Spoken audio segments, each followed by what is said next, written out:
کہ مہر کے تعلق سے جو مسائل علماء کرام نے اس آیت کریمہ سے اخذ کیا ہے وہ بھی تم لوگ یاد رکھ لو۔ مہر کی کم از کم مقدار کتنا؟ 10 درہم ہے، یعنی 10 درہم چاندی۔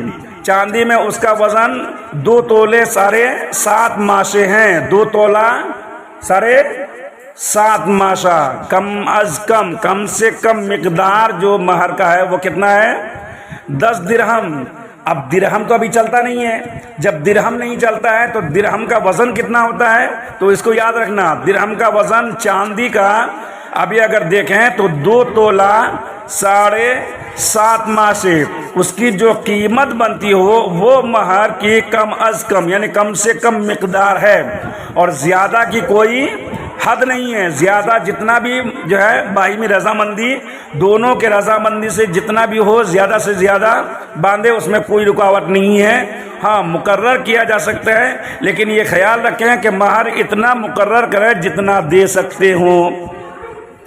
ایسا نہیں ہے کہ اتنا مہر باندھ دیا کہ شوہر ادا ہی نہیں کر سکتا، اور جب شوہر ادا نہیں کر سکتا تو پھر کیسے نکاح میں جو ہے نکاح ہونے کا مطلب یہ نہیں ہے کہ جو ہے شوہر کو قید کر دیا جائے، نہیں، اتنا مہر باندھا جائے کہ شوہر اس کو ادا کرے، کیونکہ مہر کا ادا کرنا ضروری ہے۔ ایک مسئلہ یہ ہو گیا۔ دوسرا مسئلہ یہ ہے کہ مہر کا مال ہونا ضروری ہے، اور جو چیز مال نہیں وہ مہر بن نہیں سکتی۔ مثلا مہر یہ ٹھہرا کہ شوہر عورت کو قرآن مجید یا علم دین پڑھا دے گا تو اس صورت میں مہر مثل واجب ہوگا، اور مہر مثل کیا ہے وہ آگے میں بتاؤں گا۔ مہر مثل کیسا ہے یا مہر مثل کس کو کہا جاتا ہے۔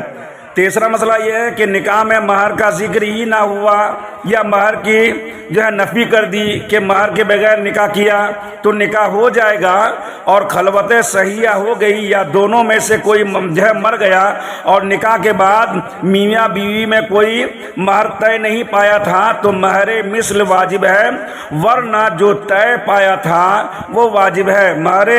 مہر سے متعلق تفصیلی معلومات اگر دیکھنا ہو تو بحر شریعت ہے، بہت ہی اچھی کتاب ہے۔ صدر الشریعہ نے جو ہے کرم فرمایا ہے، حضور صدر الشریعہ نے اتنی جو ہے مہر کے تعلق سے لکھے ہیں بحر شریعت میں کہ اس سے پورا مسئلہ جو ہے حاصل ہو جاتا۔ تو مہر مثل یعنی رشتہ داروں میں دیکھا جائے گا کہ مہر مثل اس کو کہا جاتا کہ رشتہ داروں میں کس کا کتنا مہر ہے، اسی لحاظ سے اس کا مہر جو ہے متعین کیا جائے گا، اس کو مہر مثل کہا جاتا ہے۔